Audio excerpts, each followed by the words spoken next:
Hello everyone, कैसे आप सभी। आई होप कि अच्छे होंगे। तो ज्ञान एवं पाठ्यक्रम विषय का एक बहुत ही ज़्यादा महत्वपूर्ण क्वेश्चन यहाँ मैं आज आप लोगों के साथ शेयर करने वाली हूँ।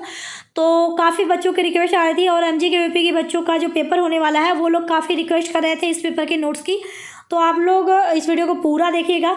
अगर आप किसी अदर यूनिवर्सिटी के भी हैं तब भी अगर आपका ये पेपर है तो ये वीडियो भी आपके लिए बहुत इंपॉर्टेंट होने वाली है। तो वीडियो को पूरा देखिएगा। पसंद आएगी वीडियो तो वीडियो को लाइक कर दीजिएगा, शेयर कर दीजिएगा। चैनल पे पहली बार आ रहा है तो इस तरह के नोट्स पाने के लिए चैनल को सब्सक्राइब जरूर कर लीजिएगा। तो चलिए बिना देरी के शुरू करते हैं ये वीडियो।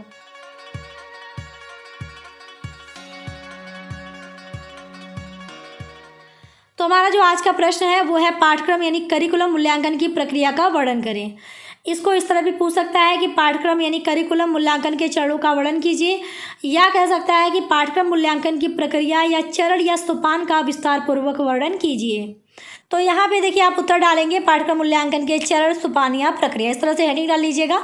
तो अलग अलग लोगों की अलग अलग विचारधाराएं होती हैं और सभी लोग अपने हिसाब से पाठ्यक्रम मूल्यांकन के चरण को, प्रक्रिया को जो है बताने का प्रयास कर रहे हैं, करते भी हैं। तो हम उसी में से किसी एक जो लोगों द्वारा बताई एक प्रमुख तरह की प्रक्रिया या चरण या सोपान है उसको हम यहाँ पे डिस्कस कर रहे हैं आप लोगों के समक्ष। तो आप लिखिएगा, पाठ्यक्रम मूल्यांकन एक क्रमिक प्रक्रिया है जिसके विभिन्न चरणों से गुजरते हुए मूल्यांकन कार्य किया जाता है। ठीक है, तो कुछ स्टेप को फॉलो करता है, करते हुए जो है हम मूल्यांकन करते हैं। इसी तो वही चीज़ यहाँ पे बताया गया है कि जो पाठ्यक्रम मूल्यांकन है वो एक क्रमिक प्रक्रिया है, यानी स्टेप वाइज वो चलती है, क्रमिक पूर्वक वो जो है प्रक्रिया चलती है। ऐसा नहीं कि आप किसी एक स्टेप पे हैं तो आप चौथे स्टेप, पहले स्टेप से आप सीधे चौथे स्टेप में जाएंगे, ऐसा नहीं होता। यानी एक सीढ़ी की तरह है कि आपको क्रम वाइज जो है चढ़ना पड़ेगा, तभी आपका जो है प्रक्रिया अच्छे से पूरी होगी। तो पाठ्यक्रम मूल्यांकन की प्रक्रिया के अंतर्गत यहाँ पे जो क्रम है उसको हम, जो चरण है उसको हम यहाँ पे देखेंगे। तो इस प्रक्रिया के विभिन्न चरणों को 4 भागों में विभाजित किया जा सकता है, जो कि इस प्रकार है। वो 4 भाग क्या क्या हैं? पहला है प्रारंभिक मूल्यांकन, दूसरा है विद्यार्थियों के प्रदर्शन का मूल्यांकन, तीसरा है पाठ्यक्रम का संशोधन, चौथा है पुनर्मूल्यांकन। तो देखिए 4 तरह से आपने, मतलब 4 चरण देखे आपने पाठ्यक्रम मूल्यांकन के। तो पहले तो हम प्रारंभिक मूल्यांकन करते हैं, ठीक है। उसके बाद हम विद्यार्थियों का क्या प्रदर्शन रहा उस पाठ्यक्रम को लेके हम उस चीज़ का मूल्यांकन करते हैं। फिर उसके बाद जब हमने मूल्यांकन बच्चों का, जब हमने उनके प्रदर्शन का मूल्यांकन किया तो हमको जो है एक आइडिया लग जाता है ना कि क्या पाठ्यक्रम जो है वो सही है, क्या पाठ्यक्रम में कहीं संशोधन की ज़रूरत है वगैरह, ये सारी डिटेल हमको पता चल जाती है। तो उसी हिसाब से फिर हम पाठ्यक्रम का संशोधन करते हैं।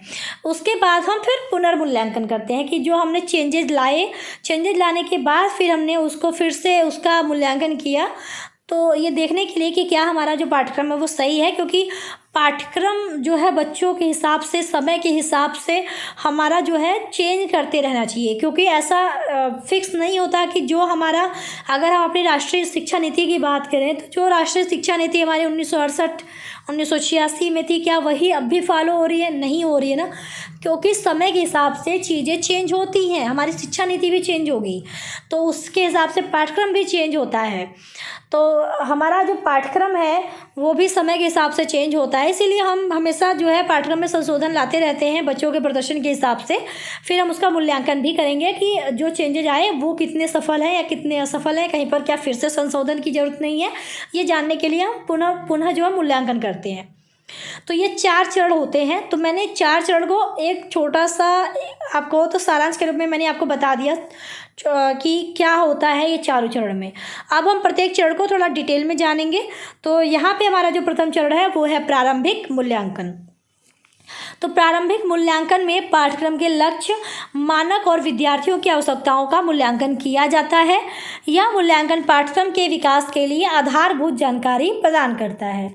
यानी अब हमें देखिए, जो हमारा पाठ्यक्रम था, हमने उस पाठ्यक्रम के क्या लक्ष्य हैं, उसका एक मानक हम जो तैयार करते हैं, हम उसका मूल्यांकन करते हैं कि जो मानक है वो जो हमने पाठ्यक्रम का एक स्टैंडर्ड, जो एक मानक हमने सेट करके रखा है वो सही है कि नहीं, उस चीज़ का मूल्यांकन करते हैं। साथ ही विद्यार्थियों की आवश्यकताओं का, जो कि पाठ्यक्रम के जो लक्ष्य, मानक और विद्यार्थियों की आवश्यकताएं हैं, हम उसका भी मूल्यांकन करते हैं कि जो पाठ्यक्रम बना है क्या वो विद्यार्थियों की आवश्यकताओं को ध्यान में रखकर बना है। हम इन सारी चीज़ों का भी मूल्यांकन करते हैं। तो प्रारंभिक मूल्यांकन में ये सारी चीज़ें हम करते हैं। साथ ही यहाँ पे बताया गया है कि ये जो प्रथम चरण है, जो प्रारंभिक मूल्यांकन है, यह मूल्यांकन पाठ्यक्रम के विकास के लिए भी एक आधारभूत यानी एक बेसिक लेवल की जो है जानकारी हमें बताती है कि ये जो पाठ्यक्रम है वो कितना सही है या कितना सही नहीं है। सारी जो हमने मानक सेट किए हैं, बच्चों की जो ज़रूरतें हैं उसको ध्यान में रख के बना है कि नहीं। तो एक आधारभूत जानकारी जो है पाठ्यक्रम के विकास के लिए हमें ये प्रारंभिक मूल्यांकन जो है वो प्रदान करता है। अब हम बात करते हैं द्वितीय चरण की। तो द्वितीय चरण क्या है? विद्यार्थियों के प्रदर्शन का मूल्यांकन। तो अब हम इसमें लिखेंगे कि इस चरण में विद्यार्थियों के शैक्षिक क्षमताओं का मूल्यांकन किया जाता है। यह मूल्यांकन शिक्षा प्रणाली के भीतर विद्यार्थियों की प्रदर्शन क्षमता को मापने में मदद करता है। अब हमने जैसे जो हमारा पाठ्यक्रम है, आप अपना सिलेबस मान के चलो, अपना करिकुलम मान के चलो कि आपका एक करिकुलम है, तो वो करिकुलम जो है बच्चों की आवश्यकताओं को ध्यान में रख के हम बनाते हैं। तो हम फर्स्ट स्टेप में हमने विद्यार्थियों की आवश्यकताओं का भी मूल्यांकन किया कि पाठ्यक्रम उनके लिए कितना सही है, क्या उनकी आवश्यकताओं को ध्यान में रख के बना है कि नहीं। ये सारी चीज़ें हम फर्स्ट स्टेप में करते हैं। अब सेकेंड स्टेप में हम ये तो फर्स्ट स्टेप में हमने देख लिया कि आवश्यकताओं का मूल्यांकन कर रहा है कि नहीं कर रहा है, ये हम फर्स्ट स्टेप में देखते हैं। लेकिन सेकेंड स्टेप में हम करते हैं कि उनकी शैक्षिक क्षमताओं पर क्या असर पड़ रहा है उस पाठ्यक्रम का। वो पाठ्यक्रम उनकी शैक्षिक क्षमताओं को कितना अच्छा कर रहा है, कितना बेहतर कर रहा है। तो बच्चों की जो शैक्षिक क्षमताएं हैं, हम उसका मूल्यांकन हम सेकेंड स्टेप में करते हैं, यानी द्वितीय चरण में करते हैं, जिसमें कि विद्यार्थियों के हम प्रदर्शन का मूल्यांकन करते हैं, कि उनकी शैक्षिक क्षमताओं का मूल्यांकन करते हैं कि वो कितना अच्छा प्रदर्शन कर पा रहे हैं, उस पाठ्यक्रम का बच्चों के ऊपर कितना अच्छा प्रभाव पड़ रहा है, बच्चों की शैक्षिक क्षमताएं, जो बौद्धिक क्षमताएं हैं वो बढ़ रही हैं कि नहीं बढ़ रही हैं। ये सारी चीज़ें हम सेकेंड स्टेप में देखते हैं। और यह जो मूल्यांकन है ये हमें विद्यार्थियों की प्रदर्शन क्षमता को जो है मापने में भी मदद करता है। मापेंगे कैसे? जैसे आप मूल्यांकन करेंगे तभी तो आप बता पाएंगे ना कि बच्चों की शैक्षिक क्षमताएं कितनी अच्छी हो रही हैं, बच्चों का प्रदर्शन अच्छा हो रहा है कि नहीं अच्छा हो रहा है। अब जो विज्ञान का एक हमने सेट करके रखा, हमने एक इतिहास का पाठ्यक्रम सेट करके रखा, वो अगर उस पाठ्यक्रम को बच्चे पढ़ के कुछ सीख ही नहीं पाएंगे, उनकी शैक्षिक क्षमता में कोई फ़र्क ही नहीं दिखेगा, तो हम उस पाठ्यक्रम को क्या बोलेंगे कि वो पाठ्यक्रम तो अच्छा है नहीं। तो पाठ्यक्रम अच्छा है कि नहीं, इसके लिए हमें बच्चों की शैक्षिक क्षमता का मूल्यांकन करना पड़ेगा, जो कि हम सेकेंड स्टेप में करते हैं। और जब हम ये मूल्यांकन करते हैं तो हमें ये पता चलता है कि विद्यार्थियों का प्रदर्शन कैसा रहा।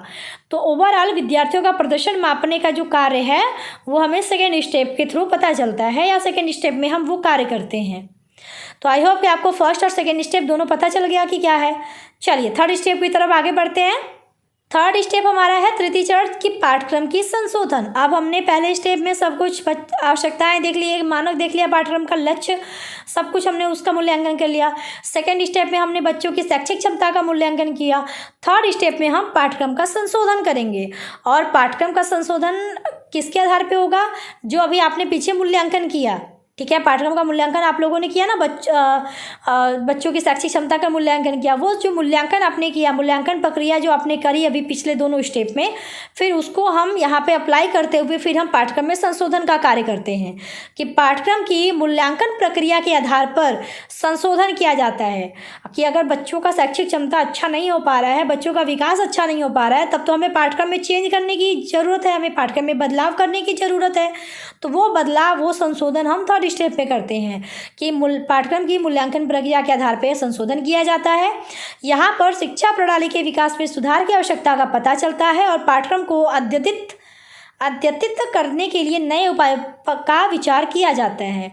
यानी इसमें हम जो शिक्षा प्रणाली है उसके हमें इसके माध्यम से हमें उसमें विकास सुधार की जो आवश्यकता का है वो पता भी चलता है। हम जान पाते हैं कि हमें अपनी शिक्षा प्रणाली के विकास में सुधार करने की ज़रूरत है, हमें अपने पाठ्यक्रम में सुधार करने की ज़रूरत है, और पाठ्यक्रम को अच्छा करने के लिए, बेहतर करने के लिए हम इस प्रक्रिया के इस चरण के अंतर्गत हम नए उपायों का जो है विचार भी इसमें लेके आते हैं कि हम ऐसा क्या करें, हम ऐसा क्या चेंजेस लाएं कि हमारा पाठ्यक्रम जो है वो बेहतर हो पाए। यानी ओवरऑल आप इसमें क्या करते हैं इसमें आप नए विचारों, नए उपायों के बारे में चिंतन मनन करते हैं कि पाठ्यक्रम में कहाँ बदलाव की ज़रूरत है, कितना बदलाव की ज़रूरत है, और उसी के हिसाब से हम जो है इसमें संशोधन करते हैं पाठ्यक्रम में अपने। तो ये वाली जो प्रक्रिया, ये वाली जो चरण है या सोपान है, उसमें हम पाठ्यक्रम में संशोधन की बात करते हैं। और चौथा हमारा है चतुर्थ चरण, जो है पुनर्मूल्यांकन। तो इसके नाम से ही आप इसका मतलब समझ जाएंगे कि पुनर्मूल्यांकन यानी फिर से मूल्यांकन। तो संशोधित पाठ्यक्रम को पुनर्मूल्यांकन करके उसकी प्रभाविता की जांच की जाती है। यह प्रक्रिया शिक्षा प्रणाली के भीतर संशोधित पाठ्यक्रम के प्रभाव को मापती है।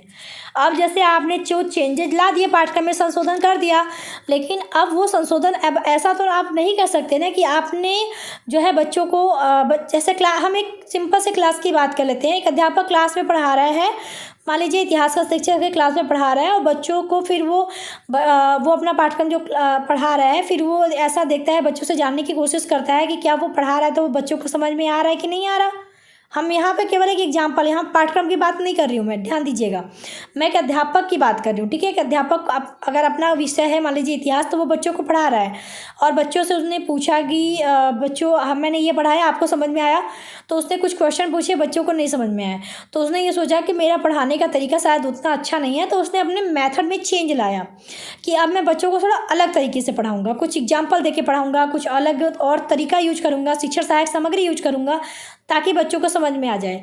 तो क्या अब अध्यापक ये कंफर्म कर लेता है अपने माइंड में कि मैंने जो पढ़ाया, अब मैं जो पढ़ाऊँगा वो बच्चों को 100% समझ में आ ही जाएगा?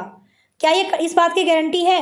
ये तब उसे पता चलेगा जब वो फिर से मूल्यांकन करेगा, फिर से वो जानने की कोशिश करेगा, बच्चों से प्रश्न पूछेगा, ये देखने के लिए कि वो जो नया तरीका अपना रहा है वो सक्सेसफुल है कि नहीं। करेगा ना अध्यापक, तभी तो उसे पता चल पाएगा कि उसका नया जो मेथड उसने यूज करा है, जो नई टेक्नोलॉजी या नया जो तरीका है उसने यूज किया है पढ़ाने का, वो उससे बच्चे वाकई में समझ पा रहे हैं कि नहीं समझ पा रहे हैं। ये मूल्यांकन के थ्रू ही पता चलता है। तो वही चीज़ यहाँ पर भी है कि अगर हमने पाठ्यक्रम में संशोधन किया तो हम उसे वापस से पुनर्मूल्यांकन करने की कोशिश करते हैं, पुनर्मूल्यांकन करते हैं पाठ्यक्रम का, ये जांचने के लिए कि अब जो पाठ्यक्रम है वो प्रभावी है कि नहीं, वो बेहतर है कि नहीं। तो लास्ट चरण में हमारा यही चीज़ है कि संशोधित जो पाठ्यक्रम है उसका पुनर्मूल्यांकन किया जाता है, और उसकी वो कितना प्रभावी है, कितना पूर्ण है, वो हम इस जो है इस पुनर्मूल्यांकन चरण के अंतर्गत हम उसकी जांच करते हैं। और इसमें हम ये भी मापते हैं कि पाठ्यक्रम का जो प्रभाव है वो कितना है, बच्चों के ऊपर उसका क्या प्रभाव पड़ रहा है। ये सब कुछ आपके चतुर्थ चरण में होता है। तो ये हमने 4 मूल्यांकन के 4 चरण या 4 सोपान या क्रियाविधि प्रक्रिया जो भी आप कह लें वो हमने यहाँ पे बताया। देखिए अलग अलग लोग अपने हिसाब से जो है प्रक्रियाओं को विभाजित करते हैं। एक तरह का क्रियाविधि या प्रक्रिया चरण आप लोगों को यहाँ पे मैंने दिखाया। एक और भी तरीका है, कुछ लोग अलग तरीके से इस पाठ्यक्रम मूल्यांकन की प्रक्रिया को बताते हैं, तो वो भी आप किसी और वीडियो में मैं आपको दिखाऊंगी। तो जो भी आपको सरल लगे, जो भी आपको अच्छा लगे, बेहतर लगे, आप लिख सकते हैं। दोनों सही है, ऐसा नहीं कि यही सही है या फिर वो सही है, दोनों सही है, क्योंकि बताने का तरीका सब लोग अपने अपने हिसाब से बता सकता है। एक ही क्वेश्चन को सॉल्व करने के 2-3 मेथड हो सकते हैं, होते हैं गणित में, आपने देखा होगा एक ही सवाल है उसके 2-3 मेथड होते हैं सॉल्व करने के। तो आप ये नहीं कह सकते कि उनका मेथड गलत है या उनका मेथड गलत है। तो लोग अपने अपने हिसाब से बताते हैं कि क्रियाविधि या प्रक्रिया को। तो यहाँ पे मैंने एक तरह की प्रक्रिया आपको बताई, तो आई होप कि आपको ये वाली समझ में आ गई होगी। एक और तरीका है, एक और तरह की प्रक्रिया जो है हमें जो है पाठ्यक्रम मूल्यांकन की देखने को मिलती है, वो मैं किसी और वीडियो में आपको बताऊंगी। तो आज की वीडियो को यहीं समाप्त करते हैं। तो आई होप कि आपको ये वाली तरीका, ये वाला प्रक्रिया, ये वाला चरण या सोपान आपको अच्छे से समझ में आ गया होगा। तो मिलते हैं नेक्स्ट वीडियो में, तब तक के लिए टेक केयर, बाय बाय, जय हिंद।